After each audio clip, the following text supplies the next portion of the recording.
Shalom, shalom, peuple de Dieu. Soyez pleinement bénis ce matin.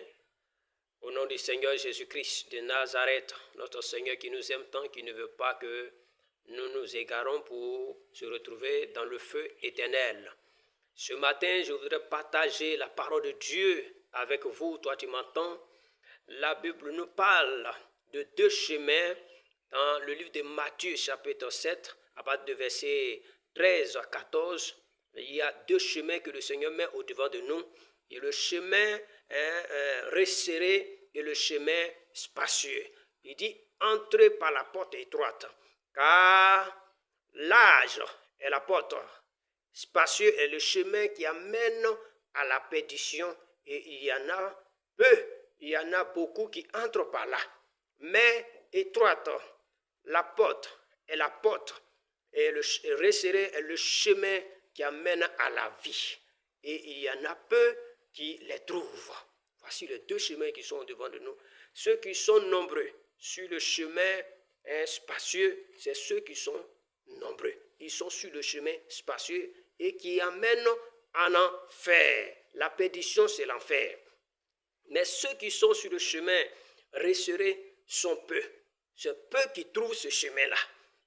C'est pourquoi, bien-aimé, ce matin, je vais t'interpeller, oui, bien-aimé, à méditer ce passage, à penser réellement, oui, à ces deux éléments que Dieu met au-devant de nous. C'est notre Seigneur Jésus même qui parle dans ce passage, qui dit réellement, nous devons nous efforcer. Il dit, entrez par la porte étroite. Il nous commande, il nous donne l'ordre.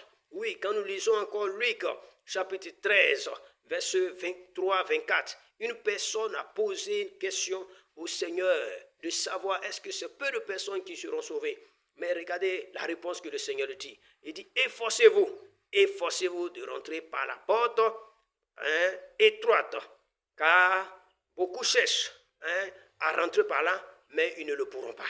Ils cherchent à rentrer par ce chemin-là qui est resserré, le chemin qui amène à la vie, qui est la vie éternelle, le lieu que le Seigneur allait préparer pour nous, un endroit magnifique. Beaucoup cherchent à y aller, mais il dit, mais ils ne peuvent pas trouver, ou bien ils ne pourront pas rentrer. Bien-aimé, le Seigneur ne dit pas ça pour te décourager, mais tu dois savoir qu'il y a un prix à payer.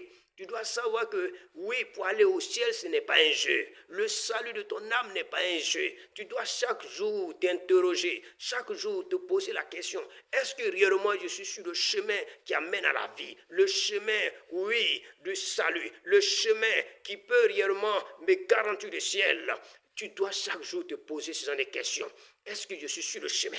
Est-ce que je ne suis pas sur le chemin spacieux qui amène à la perdition? Il faut t'asseoir et méditer sur ce passage-là, jour et nuit. Et l'Esprit de Dieu va t'aider.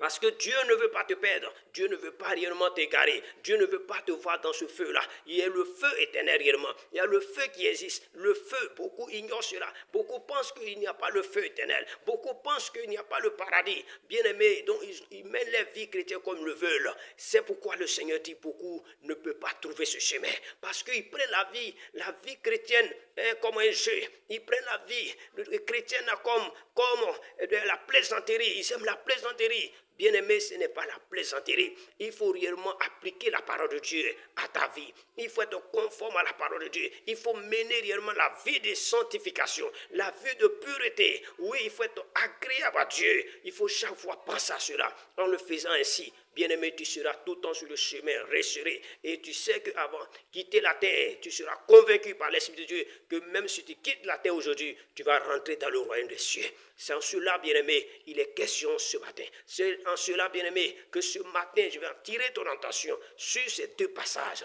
de méditer et de comprendre que, bien-aimé, la vie chrétienne, ce n'est pas de copier les autres, ce n'est pas de copier, oui, celui qui est auprès de toi qui est en train de jouer, mais il faut te concentrer, il faut réellement plonger ton regard dans la parole de Dieu pour tirer des enseignements, pour savoir ce que Dieu, le Seigneur Jésus veut de nous, bien-aimé. C'est ce que ce matin, l'Esprit de Dieu me met à cœur de partager avec vous. Que le Seigneur vous bénisse. Shalom, shalom.